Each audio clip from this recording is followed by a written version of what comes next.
अस्सलामुअलैकुम फ्रेंड्स, आप देख रहे हैं मेरा यूट्यूब चैनल कॉन्सेप्चुअल नॉलेज और मैं हूं आपका host Mohammed Ajmal. Dear friends, उम्मीद है कि आप लोग खैरियत से होंगे। आज की वीडियो में हम लोग जो है वो basic operations of a computer यानी कंप्यूटर के जो 4 बेसिक ऑपरेशंस हैं उनको डिस्कस करेंगे इस वीडियो के अंदर। ठीक है, तो स्टार्ट करते हैं फ्रेंड। स्टार्ट करने से पहले मैं आपको ये बता दूं कि अगर आपने मेरा चैनल सब्सक्राइब नहीं किया है तो चैनल को सब्सक्राइब कर लीजिए और बेल आइकन पे भी प्रेस कर दीजिए ताकि नए आने वाली वीडियोस भी आप तक पहुंचती रहें। तो सबसे पहले बात करते हैं कि a computer is a machine that acts according to the instructions given by the user. यानी यहाँ पर ये बात की जा रही है कि कंप्यूटर बेसिकली एक मशीन है जो किस तरीके से वर्क करती है कि हम जो यूज़र होता है वो इंस्ट्रक्शंस उसको प्रोवाइड करता है। जो यूज़र उसको जो भी इंस्ट्रक्शन प्रोवाइड करते हैं उसके थ्रू जो है वो मशीन जो है वो अपना वर्क परफॉर्म करती है। A computer performs four basic operations: input, processing, output and storage. यानी कंप्यूटर जो है उसके 4 बेसिक ऑपरेशन जो है वो परफॉर्म करती है। कौन कौन से हैं वो? इनपुट है, प्रोसेसिंग है, आउटपुट है और स्टोरेज है। तो अब सबसे पहले हम लोग इनपुट को डिस्कस करते हैं।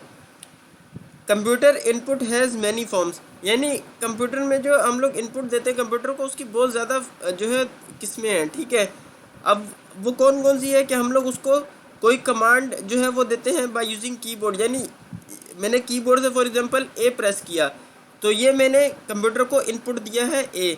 ठीक है, और अगर मैं माउस से जो है वो अपने स्क्रीन के ऊपर कहीं भी जाके टच करता हूँ किसी भी ऐप को ओपन करने के लिए, तो इसका मतलब यही हुआ कि मैं माउस से अपने कंप्यूटर को इंस्ट्रक्शन दे रहा हूँ कि वो उस एप्लीकेशन को ओपन करे।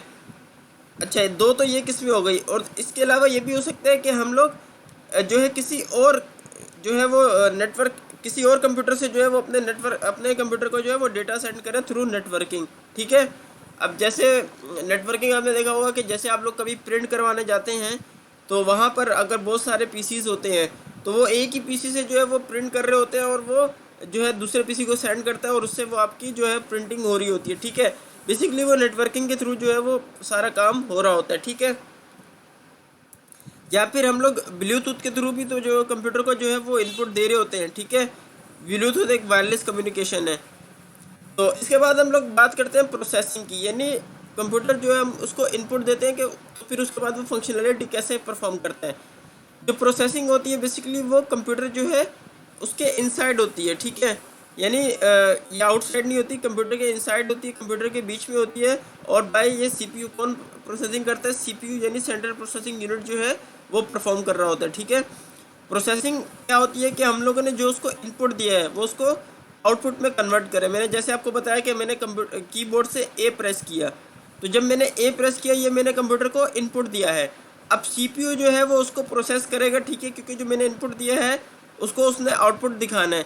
अब सीपीयू उसको प्रोसेस करेगा कि ये जो मैंने इनपुट दिया है इसको मैं किसी तरीके से स्क्रीन पर शो करवाना है। ठीक है, तो वो उसके दरमियान जो सारा आपका अमल होगा वो आपका प्रोसेसिंग कहलाएगा। After processing data is turn into meaningful information.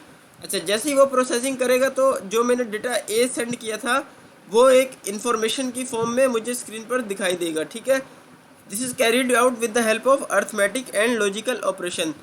और ये सारा काम किस तरीके से हो रहा होता है? ALU यानी अर्थमेटिक एंड लॉजिकल ऑपरेशंस के थ्रू ये सारा वर्किंग परफॉर्म करता है। उसके बाद करते हैं स्टोरेज की। स्टोरेज क्या होती है बेसिकली कि जो हमने उसको डेटा सेंड किया है वो उसको अपने पास एक जगह स्टोर कर ले। ठीक है, तो वो स्टोर क्या कर रहा होता है बेसिकली? वो RAM Rome and hard disk जो है ये डिवाइसेस हैं। ठीक है, रैम रोम आपको मालूम है कि प्राइमरी स्टोरेज डिवाइसेस है और हार्ड डिस्क जो है आपकी सेकेंडरी स्टोरेज डिवाइसेस है। तो ये जो डिवाइसेस है ये बेसिकली स्टोरेज के लिए जो है वो यूज़ होती हैं। ठीक है, जहाँ पर हम लोग अपने डेटा को स्टोर करते हैं यहाँ पर हम लोग उसको सेव करते हैं। ठीक है, उसके बाद हम लोग बात करते हैं आउटपुट की। तो आउटपुट क्या होता है? Output is the result of a computer processing. यानी जो कंप्यूटर ने हमने कंप्यूटर को इनपुट दिया फिर उसने उसको प्रोसेसिंग की, उसके बाद जो हमें स्क्रीन पर शो हो रहा होगा बेसिकली वो आउटपुट होता है। ठीक है, अच्छा यही बात यहाँ लिखी हुई है कि आउटपुट में भी व्यूड ऑन ना मॉनिटर स्क्रीन। यानी आउटपुट को हम लोग मॉनिटर की स्क्रीन पे भी देख सकते हैं। उसके अलावा आउटपुट किस तरीके का हो सकता है कि हम लोग उसको स्पीकर के ज़रिए कोई आवाज़ सुन सकते हैं।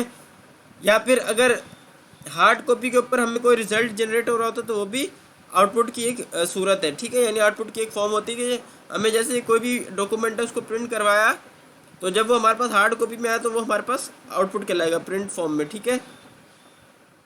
तो यहाँ पर ये जो आपको एग्जांपल दी गई है, मॉनिटर की स्क्रीन हो गई, इस तरह स्पीकर्स हो गए और ये प्रिंटर्स हो गए, ये सब आपके आउटपुट डिवाइसेस कहलाते हैं। तो आई होप कि ये चारों बेसिक ऑपरेशंस आप लोग को क्लियर हो गए होंगे। ये सवाल आपके पेपर में आ सकता है, ठीक है, कि define basic for operations of a computer. तो ये आपको मालूम होना चाहिए कि इनपुट, प्रोसेसिंग, स्टोरेज और आउटपुट। तो फ्रेंड्स, उम्मीद करता हूँ कि आज की वीडियो में आपको ये चारों चीज़ें समझ में आ गई होंगी। कोई क्वेरी हो तो आप मुझसे कमेंट्स में पूछ सकते हैं। इसके बाद मिलते हैं फ्रेंड नेक्स्ट वीडियो में। इजाज़त दीजिए, अल्लाह हाफिज़।